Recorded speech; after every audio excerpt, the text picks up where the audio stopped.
Sa sinagot sa kanya ni Nati ay tila nagbigay yun ng karapatan kay Gaston na itulak pasandal ng paderang katawan ng babae na hindi naman na siya pinahirapan pa.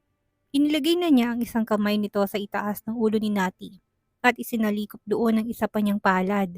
Habang patuloy na hinahalikan ni Nati na isa't isa ng hinga, ay gumagalaw naman ang isa niyang palad upang hubaran ang katawan ng babae na parang isang tinatanggal sa tubig. Nang dahil yon sa tensyon at excitement na patuloy na nararamdaman, hindi na nagreklamo si Nati na parang nilalagnat na sa taas ng temperatura ng kanyang katawan. Maya-maya pa'y napuno ng mahina nilang mga ungol ang loob ng pantry. Mga ungol na nasasarapan sa kung anumang ginagawa nila. Hindi na nila nagawa pang pumasok ng silid sa pag-aalalang baka magising nila si Brixton. Tsaka kasing parang lumilindol na naman ang kama. Hindi lang yun, parang dinaanan yun ng bagyo. Lalo pa at pareho silang sabik na sabik ng gobernador sa bawat isa. Hindi pa nakontento doon si Gaston na binuhat ng hubad na katawan ni Nati upang dalhin lamang ito sa sofa kahit na okay naman sana sa kanila ang nakatayo dahil abot naman niya ito at kayang gawin ng bagay na yun. Naupo si Gaston doon habang yakap ang katawan ni Nati na nasa kanyang kandungan, na natiling nakabaon sa gitnang bahagi ng kanyang mga hita ang pagkalalaki ni Gaston. Halatang galit ito dahil sa tigas at laki. Ang sarap mo talaga. Gigil na hawak ni Gaston sa magkabilang pisngi ng ngita ni Nati na walang tigil sa paggalaw sa kanyang ibabaw. Hinawakan pa ni Nati ang kanyang buhok upang hawiin lang yon. Gabi-gabi ba natin gagawin to habang nandito tayo? Malandi ang boses na tanong ni Nati habang kagat-kagat ang kanyang labi. Pilit na pinipigilan na kumawala ang mas malakas na sanang mga ungol. Oo, parang makabuo na tayo. Halik pa ni Gaston sa kanyang baba. Patulay sa kanyang panga sabay hapit ng dalawang bisig sa bewang ni Nati upang tulungan itong magtulos at nang mapabilis ang ginagawa. Patuloy na nagpadala si Nati sa indahig ng katawan nilang dalawa. Sinasabayan ang bawat halinghing ng gobernador na alam niyang mas ginaganahan sa patuloy na ginagawa niya. Kaso Gaston, hindi yun pwedeng mangyari hanggat hindi pa tayo kasal. Ayaw ko maranasan na magiging pangalawa nating anak ang maranasan noon ni Brixton, na lumabas siyang wala ka sa tabi namin. Papayag ako ng gano'n ang magiging setup natin kung may pangahawakan na ako. Kami, sa'yo. Then let's get married, Natalia. Walang gatol na hamon ni Gaston na parang wala sa kanyang sarili. Napatigil si Nati sa kanyang marahan na paggalaw sa kandungan ni Gaston nang marinig niya yon. Loko talagang gobernador na to. Nagpo-propose habang ginagawa nilang bagay na yon. Seryoso ba to? Ni wala rin tong hawak na singsing ngayon upang ilagay sa kanyang daliri. Ano yung ari niyang gamit? Pagbalik natin ng Pilipinas, kakausapin ko ng parents mo at ang parents ko. Sasabihin ko na magpapakasal tayo. Napagkasunduan na nating dalawa na magpakasal. Patuloy ni Gaston na tumayo na doon upang magpalit sila ng pwesto ni Nati na gulantang pa rin sa narinig.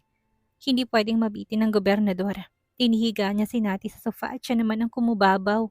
Muli pang pinasok ang kanyang sarili sa loob ni Nati na yumakap na sa leeg ni Gaston nang maramdaman ang kanyang marahang pag-ulos.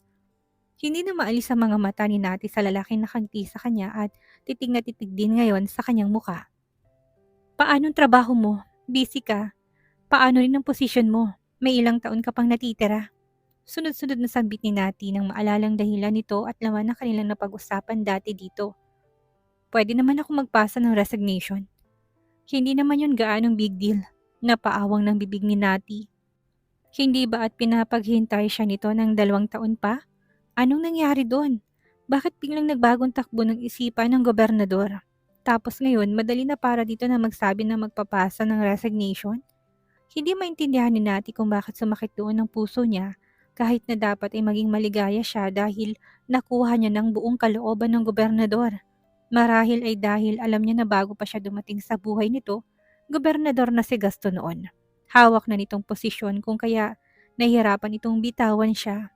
At ang marinig na yun ang desisyon niya, parang pinapili niya si Gaston sa dalawang bagay na mahalaga sa lalaki. Naburo pang mga mata ni Nati sa mukha ni Gaston na bagamat nakangiti, alam ni Nati na nagdurugong loob nito nang dahil sa biglaan niyang desisyon. Biglang nakonsensya na doon si Nati dahil sa emosyon ni Gaston. Gaston, hindi mo naman kailangan gawin ng bagay na yun ngayon. Hindi maintindihan ni Nati kung bakit yun ang kanyang nasabi. Hindi ba't dati gusto niya sila ang gawin nitong priority?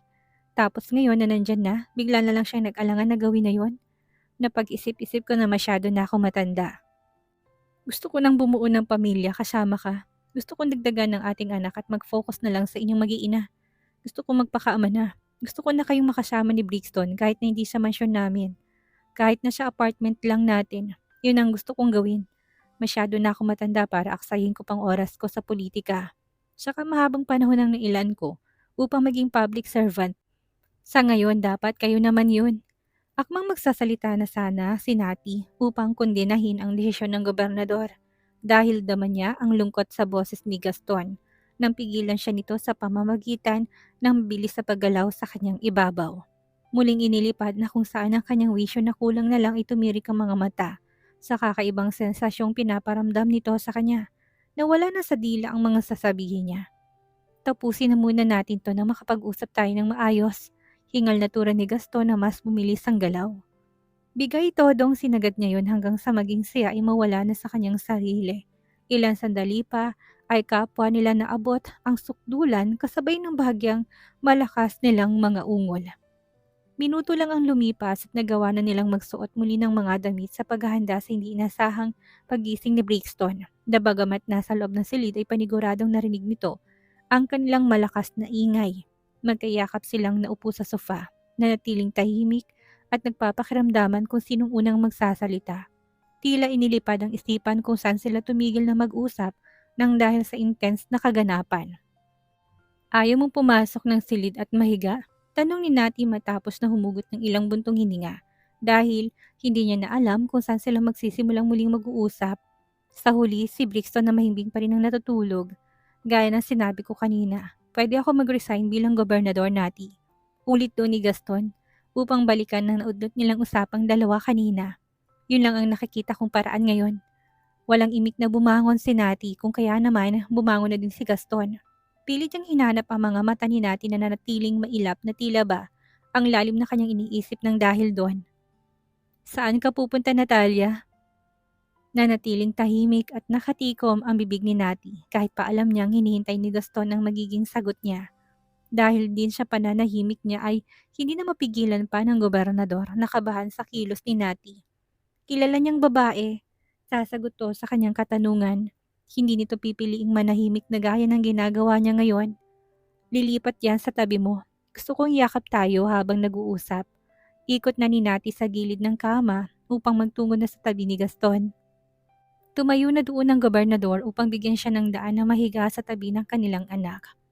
Akala ko naman lalayasan mo na ako. Natatawa pang sambit ni Gaston na hindi nilubayan ng tingin si Nati. Tinawa na lang din siya ni Nati, ngunit hindi na doon nagkomento pa ng iba. Sigurado ka na ba talaga na gusto mong mag-resign? Lingon na sa kanya ni Nati habang maayos na nahihiga sa kama. Tinanggap niyang laylay ng comforter na binigay ni Gaston. Hindi ka ba napipressure lang nang dahil sa amin ni Brixton? Willing naman kami maghintay ng anak mo kung yun ang gusto mong mangyari. Bawi ni Nati na umaasang magbabagong takbo ng isip ni Gaston kung sakaling sabihin niyang mga bagay na yon. 2 years pa yon, Nati, sambit ni Gaston na yumakap na sa kanyang katawan matapos na mahiga. Masyado pang matagal. Alam ko naman na hindi mo na yun kayang hintayin pa. Kaya ako na ang kusang gagawa ng paraan. Ang sabi ni Nati, hindi siya papayag na muling paghintayin ni Gaston ng ganun katagal. Pero ano tong ginagawa niya at sinasabi niya ngayon na kung kailan nasa harapan niya ang nais at abot ng kanyang mga kamay saka pa siya nagdadalawang isip. Sila nang pinipili ng gobernador pero nakokonsensya naman siya na parang ayaw niyang nakawin yon sa gobernador. Hindi niya na malaman kung ano bang gusto niyang gawin sa buhay. Mabilis lang yon, basta bibigyan mo kami ni Brixton ng oras at sapat na panahon. Ayoko nakawin sa iyong pangarap mong yon na ilang taon na lang ay tapos na rin naman. Nandito naman kaming palagi, hindi naman kami mawawala sa'yo. Hindi nagsalita si Gaston na humigpit pang yakap kay Nati. Buo na ang desisyon niya. Magre-resign siya upang makasama ng kanyang mag-ina. Ayaw niyang mapahamak ang mag-ina, kaya may kailangan siya ditong bitawan. Hindi niya hahangarin na mapahamak sila at kung ang resignation niya ang kailangan, yun ang gagawin niya doon. Let's see, Nati. Pagbalik natin ng Pilipinas, tanging nasabi na lang ni Gaston. Upang matapos na ang usapan nila. Hindi na doon nagsalita pa si Nati dahil alam niyang paraan yun ni Gaston upang putulin ang kanilang usapan. Pinagpag-isipan niyang mabuti kung ano ang kanyang mga sasabihin upang makumbinsi niyang gobernador na huwag gawin ng bagay na yun kung labag din naman ito sa kanyang kalooban. Maghihintay na lang silang mag-ina. Siya nga pala, paano ka nakapasok dito? Subok ni Nati na palitan ng kanilang topic. Sumasakit ang isip niya habang naiisip ang gagawin nitong pagbibitaw sa kanyang tungkulin lalo pat siyang magiging dahilan. Sila ng kanilang anak. Tsak na mahirapang umusad noon si Gaston. Buti pinayagan ka ng mga staff. Wala ka kaya sa guest list. Gumisi lang si Gaston. Pinaliitan na siya ni Nati ng mga mata, kinutuba na may kung anong ginawa sa lobby. Paano nga? Buti pinapasok ka nila. Ulit pa ni Nati na nais niyang malaman ang kwento ng pakikipag-usap nito. Dinaan ko lang sa charm ko. Tapos pinapasok na ako. Mahinang natawa si Nati. Hindi pa rin kumbinsido sa idinahila ni Gaston na ganun lang ang naging paraan nito. Isa, Gaston, hindi ako nakikipagbiruan sa'yo. Yung totoo, paano nga? Mahinang natawa na si Gaston. Alam niyang hindi siya titigilan doon ni Nati. Siyempre, sinabi kong mag-ina ko kayo, anak ko si Brixton at future wife naman kita. Tarantang sagot agad ni Gaston. Tinikom ang kanyang bibig dahil maging siya'y natatawa sa ginawa niyang pakikipag-usap kanina. Tulog na tayo, Nati. Maaga pa ako bukas. Malambing natura ng gobernador na umayos na ng higa at yumakap lalo sa kanya. Isang halik sa labi at yakap na mahigpit ay pinagbigyan na siya ni Nati sa nais niyang gawin. Kinabukasan ay nagising si Nati na wala na sa kanyang tabi ang mag-ama. Nang lumabas siya ng silid ay nakita niyang nakabisa ng pang-alis si Gaston. Nakaligo na rin. Nasa sala sila't inihanda ng kanilang almusal. Naroon na rin ang sekretary ng lalaki. Good morning. Si Nati nang unang bumati sa sekretary na tumayo at yumukod lang naman sa kanya. Good morning, Miss Bentacourt. Bumaling nito kay Gaston na pinapanood lang sila kanina sa sala. Mauna na ako sa ibaba, Governor Barcelo. Doon na nakatahintay sa sakyan. Anitong muling tumingin pa kay Nati. O sige, ikaw ang bahala. Tumalikod nito at dire-diretsyong lumabas ng pintuan. Nilingon na ni Nati si Gaston na malapad ng ngiti sa kanya. Parenting nakaupo na si Brixton at may kinakain na slice ng mga fresh na prutas. Tinawid ni Nati ang kanilang pagitan ni Gaston at niyakap na to. Pinagbigyan naman siya ng gobernador kahit na magusot ang suot niyang damit. Bakit hindi mo ako ginising? Bakit ko naman gagawin yun? Natutulog ka pa. Magiging bastos ako kung istorbohin kita sa pagtulog mo. Napanguso na si Nati. Lantarang ini-spoil na naman siya ni Gaston. Mag-take out na lang kayo ng lunch ni Brixton mamaya. Ako nang bahala sa magiging dinner natin, okay? Napatingala na sa kanya si Nati na nakayaka pa rin sa katawan ni Gaston. Dito ka ulit matutulog mamaya? Dito ako uuwi pagkatapos ng meeting ko. Pagtatama ni Gaston na masaya pa rin ang mga ngiti ng sandaling yon. Okay, pwede kayong lumabas ni Brixton. May naisip ka bang puntahan yung mag-ina? Ganun na lang ang iling ni Nati. Mas gugustuhin niya na maghintay na lang sa pag-uwi ni Gaston. Kaysa lumabas sila ni Brixton, gusto niyang makasama nila ang gobernador. Yun naman talagang kanyang plano simula pa noong una. Hindi ko na kayo masasabayan na kumain ng almusal. Mamaya na lang sa dinner. Kailangan ko na umalis. Pahayag ni Gaston na sinipat na ang kanyang pambisig na orasan. Hinalikan ng noon ni Nati at humigpit pang yakap dito. Okay, mag-iingat ka. Hinalikan na ni Gaston si Brixton na abala pa rin sa kanyang kaharap na pagkain. Pamulat-mulat sa ama. Bye, Brixton. See you later. Babalik ang daddy mamayang hapon. Huwag kang pasaway sa mami, ha? Tahimik na inihatid ni Nati ang gobernador sa may pintuan ng kanilang hotel room. Isang yakap at halik pa sa labi ng ilang segundong ginawa nito. Bago tuluyang umalis, kumain na rin siya ng agahan matapos na makaalis ng lalaki upang samahan ng kanilang anak na si Brixton. Hindi na mapawing ngiti sa labi ng babae. Dati, pangarap niya lang yon.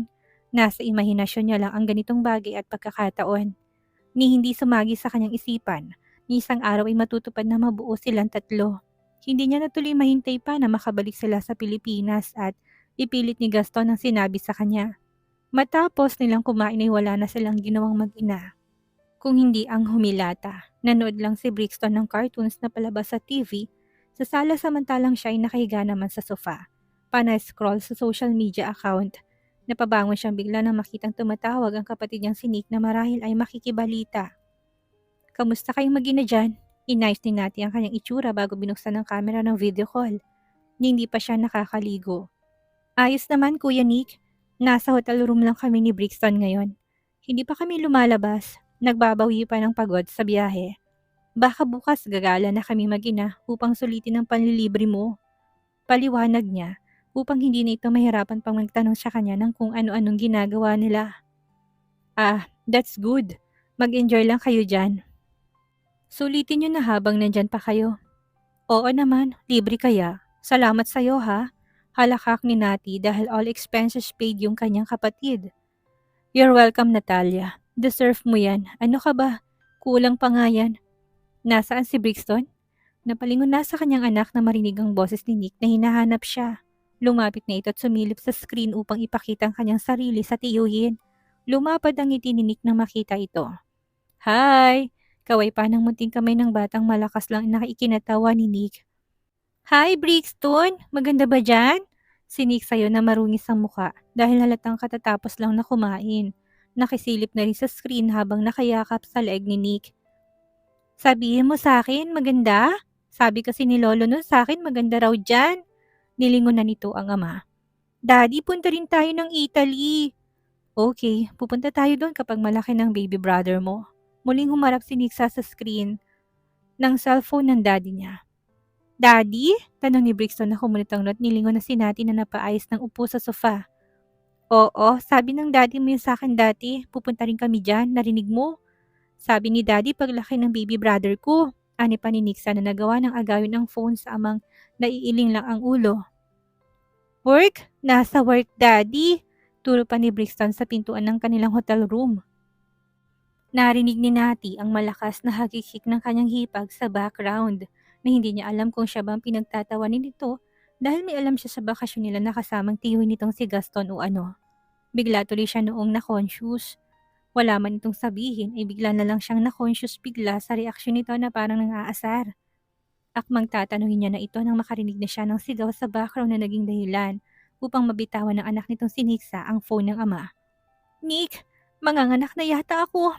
Natutup na lang ni Nati ang kanyang bibig at hindi na malaman kung anong i-react. Kahit yata mapao siya kakasigaw, hindi pa rin niya mapapakinggan ng pamangkin na halatang natataranta na rin.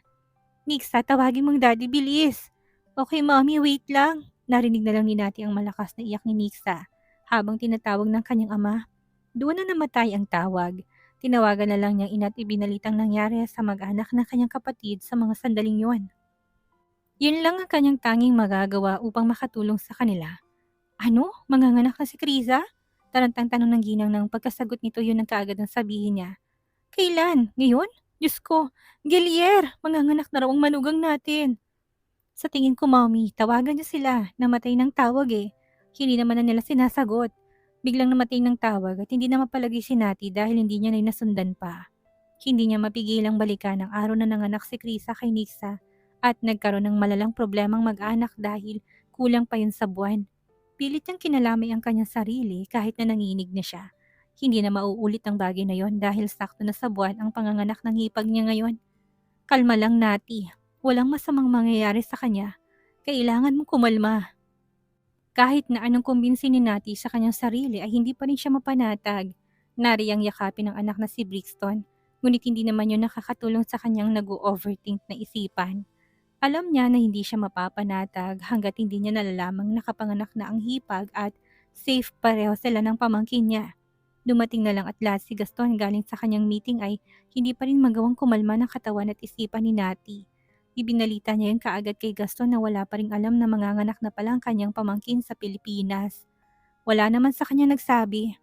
Tatawagan ko sila. Wag na muna, Gaston. Hintayin na lang natin ang pagbabalita ni Mommy sa akin. Bakit naman hindi pwede, Nati? Puno ng pagtatakang tanong ni Gaston na hindi makuha ang nais ni Nati. Malalaman nilang nandito ka sa Italy. Ano naman kung malaman nila? Kumibot-kibot ng bibig ni Nati. Hindi na magawang isatinig ang laman ng isip ng mga sandaling yon. Isa pa, ay alam naman nila na nasa business trip ako ngayon dito. Nanghihina ng katawang napaupo si Nati ng sofa na parang punong kahoy na pinulak ng palakol at walang laban doon biglang itinumba. Alam nila na nasa Italy ang gobernador? Alam nila? Nino, sinong may alam na nandito ka? Nilang mag-asawa. ni Krisa at Nick. Parang binuhusan ng malamig na tubig ang buong katawan ni Nati. Ibig sabihin ay alam ng kanyang kapatid na makikipagkita siya kay Gaston? Kung kaya naman hinayaan nitong doon sila pumunta ni Brixton? Yung tipong kahit na anong tago niya sa kanila, ay alam pa rin nila na buo doon ang kanilang pamilya. Bakit niya ba kasi tinatago pa yun? Matanda na rin naman na siya ngayon. Wala na sana silang problema pa. Alam nilang mag-asawa at makikita tayo dito. Bago pa masagot ni Gaston ang kanyang tanong ay nagring na ang phone niya. Mommy, Nati, lumabas ng bagong pamangkin mo. Sobrang healthy niya at si Krisa, kamusta si Krisa? Pigil ang hiningang tanong niya sa ina. Kailangan niyang malaman na okay lang ito at saka pa lang siya mapapanatag ang kalooban. Ayos lang si Krisa, hindi siya pinahirapan ni Skyler. Saka pa lang napahinga ng maluwag si Nati nang kulang na lang ay maiyak sa pag-alala na sa hipag. Thank God at hindi na naulit pang nangyari sa kanya nang iluwal niya si Nixa. Maluhaluhang tura na ni Nati na hindi na mapigilang humikbi at maglanda sa kanyang mainit na mga luha.